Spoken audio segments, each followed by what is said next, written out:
Bonjour, ici Linda de Charmacaillan, ce beau vendredi. Je vais faire tout de suite une parenthèse dès le départ parce que je ne veux pas oublier. Nous allons faire un moitié-moitié au coût de 5 pour gagner cette tranche de jaspe paysage. La moitié, une partie des fonds va aller à l'organisation La Vie qui aide les enfants dans le tiers-monde. Alors, nous avons décidé de donner au suivant de cette façon-là. Et en plus du 1er au 5 mai, tous ceux qui viennent acheter une bague de méditation auront une participation gratuite à ce tirage. Alors, j'ai fait mon petit côté pub. C'est correct, Kim? J'ai rien oublié? La jaspe, c'est une valeur de 110 $. Oui. Puis le jaspe, c'est une pierre qui enracine et le jaspe paysage nous emmène toujours en méditation dans un endroit justement ailleurs qui est en connexion avec qui nous sommes vraiment. Aujourd'hui, je vais vous parler des capteurs de rêve et de différentes géométries sacrées. Alors, je vais laisser Kim reculer parce que les capteurs de rêve sont tous suspendus au plafond. Un capteur de rêve, c'est une tradition amérindienne. Donc, c'était fabriqué avec des rituels pour justement capter les rêves. Le but était de poser ce capteur de rêve dans la fenêtre pour que les rêves soient captés par le centre du capteur de rêve. La façon que c'est fait, excusez, il y a un petit peu de bruit, c'est parce qu'il y a des gens. Continue. Ça ne sera pas trop long. Le but est de faire qu'au centre, c'est comme une toile d'araignée qui va prendre les rêves et les capter dans sa toile. Alors, à ce moment-là, ils sont pris là, ils ne pourront pas revenir nous hanter quand on dort la nuit. Fait qu'on met ça dans la fenêtre, en général. Maintenant, il y a des gens qui mettent ça au-dessus de leur lit comme décoration, ça fait quand même son effet. Il y en a qui mettent ça dans leur auto aussi comme forme, si vous voulez, de protection. C'est les Amérindiens de différentes tribus et nations qui ont formulé cette toile dans un cercle rond, décoré de plumes et de différentes choses. Moi, j'en ai quelques-uns qui sont faits par les Amérindiens de Québec. Puis les autres, malheureusement, sont faits en Indonésie, mais ceux qui sont vraiment faits par les originaires, ça nous coûte un peu plus cher. Fait que pour plaire à tout le monde, on a une variété de différentes choses. Maintenant, ils sont de différentes couleurs, représentent différentes choses. On a un ici il y a toutes les couleurs des chakras. On a ici qui représente plus le rituel du chasseur pour le protéger. Alors, on a différentes. On a un ici noir et blanc qui est comme l'équilibre entre la lumière et l'ombre. On a différentes choses. On a un, il me semble qu'il y en avait un qui était les pattes d'ours. Alors, il y a différentes choses. En plus, l'Amérindien, c'était toujours fabriqué avec un rituel. C'est correct?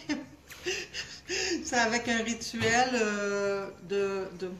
je vous dirais, toutes les grands-mères de la tribu. C'était sacré et c'était quelque chose qui était fait en l'honneur de la personne, de l'enfant très souvent, selon son animal totem et selon son compagnon. Alors, ceci dit, maintenant, je vais vous parler un petit peu aussi de ce qui est au niveau des géométries sacrées. Si on regarde celle-ci qui est claire, puis j'en ai une mauve là, c'est le Merkaba.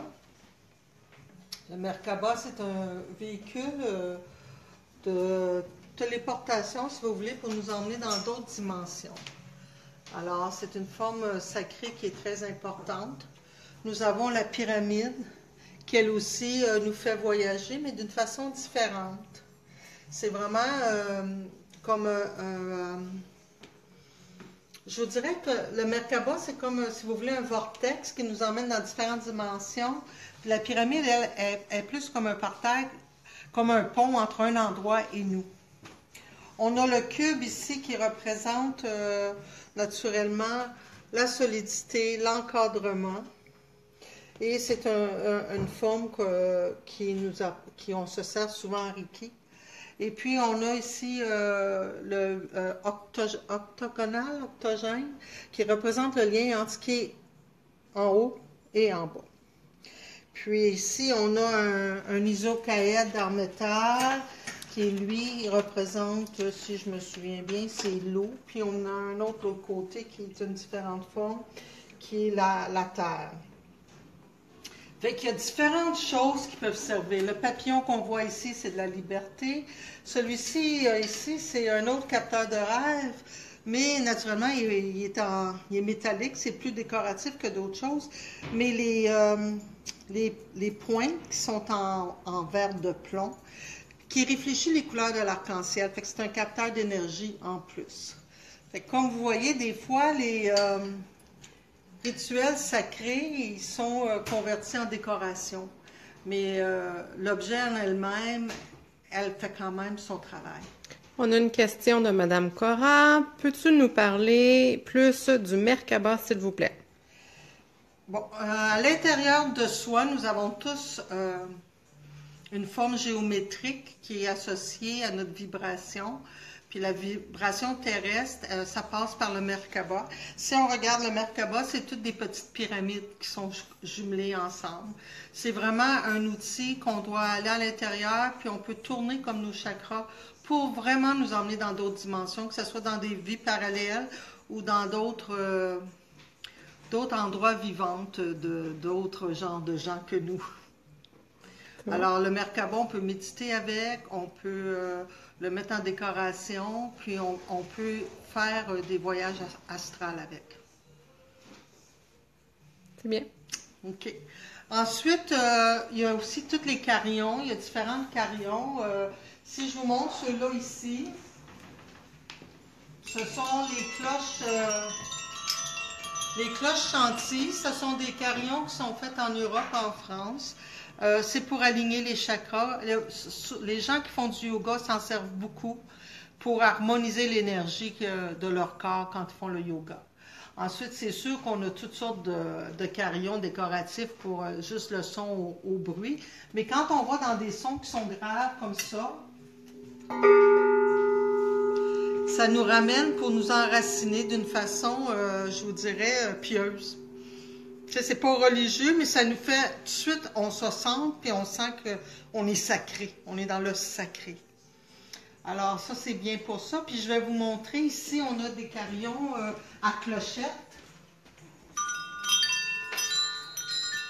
Ça l'emmène plus l'aspect bouddhique ou l'aspect tibétain, si vous voulez. Puis, encore là, c'est pour équilibrer tous les chakras. Puis je vais vous montrer ce que les thérapeutes, on se sert souvent. C'est le carillon qui est comme ça, qui est d'une douceur.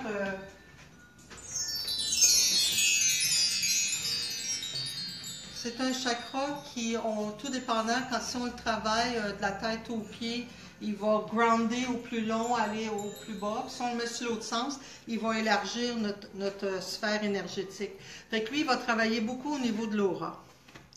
Alors, c'est un petit peu les formes géométriques et les capteurs de rêve, des outils qu'on accroche, qu'on ne se sent pas tout le temps. Si on va vis-à-vis le Feng Shui, en Feng Shui, on dit toujours que les carillons, par leur son, coupent l'énergie, dans le sens que si on a un courant d'air entre deux portes, le carillon va diversifier l'énergie pour pas que ça rentre comme une flèche. Alors, c'est très bien. Puis si on va dans tout ce qui est ésotérique, bien, les carillons, ça chasse les entités, les esprits. Fait que ça l'emmène un calme à ce niveau-là. Alors, il y a plusieurs formes que vous pouvez voir. Je vais laisser Kim aussi vous montrer les pyramides à souhait. C'est des pyramides, naturellement, c'est la même forme géométrique pour nous emmener d'un endroit à un autre de façon directe. Mais on peut aussi, à l'intérieur, mettre un souhait. On peut mettre aussi nos pierres pour qu'ils soient nettoyés et énergisés. Et si on les met à 1/3 de la hauteur au centre, la porte direction nord, ça va aiguiser des lames de rasoir. Ça a des grands pouvoirs, les pyramides. Il y a tellement d'informations que vous pouvez trouver sur ça. Alors, c'est à peu près ce que j'avais à dire. J'ai pas de gong pour vous montrer les gongs, mais ce sont tous des sons qui ont une utilité. Et quand on les jumelle avec une forme géométrique, c'est encore plus puissant. Tu veux-tu montrer les capteurs d'énergie? Oui, mais je veux juste dire que les formes géométriques se retrouvent aussi dans les pierres. Parce que souvent, les gens nous demandent, ils veulent acheter, exemple, un améthyste. Est-ce que je devrais la prendre en Merkaba, en pyramide, ou juste en géode ou en forme libre? Fait que c'est juste que de... On les a dans différentes... On les a en orgonite, qui est le mélange des métaux pour le système immunitaire et l'électromagnétique. On les a aussi sous les formes de Platon, qui se vendent, je vous dirais... dans un kit, un beau kit comme ça, là. Puis on a toutes les formes à l'intérieur, vous voyez ici. Fait que les gens, ils font des travaux ou des rituels avec ces formes-là. Puis il y a les capteurs de lumière qui sont, c'est pas de la pierre, c'est du verre de plomb. Mais quand le soleil... rentre à l'intérieur du verre de plomb, ça crée des prismes d'arc-en-ciel. Donc, ça l'emmène une énergie bénéfique dans l'endroit où c'est. Puis, on les a sur plusieurs formes. Fait que, on les a sous forme d'ange, comme ceci, ou comme ça. L'ange est en haut. On a des cœurs, des prismes. Fait qu'on a différentes choses qui peuvent des fois être un petit cadeau pour la fête des mères qui est intéressant, qui n'est pas trop dispendieux. Ces formes géométriques-là se retrouvent tous à l'intérieur de nous aussi. Il n'y a pas juste la Oui, Merkaba. non, c'est sûr. Parce que même si vous prenez une prise de sang, puis ils mettraient du sang sur une petite plaquette, puis elle laisserait sécher, vous verriez, c'est tous des cristaux à l'intérieur, puis ils ont leur forme moléculaire. Chacun de nos liquides corporels a sa forme moléculaire.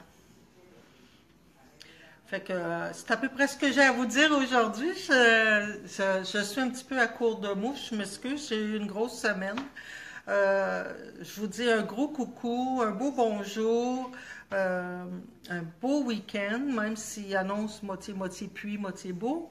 Au moins, on a de la belle chaleur, puis on sait que la pluie nettoie tout ce qui reste. Fait que ça fait juste du bien. Alors, j'ai le goût de vous dire, je vous fais tout un gros câlin, un gros bisou, et puis on se voit la semaine prochaine. Merci, bye bye.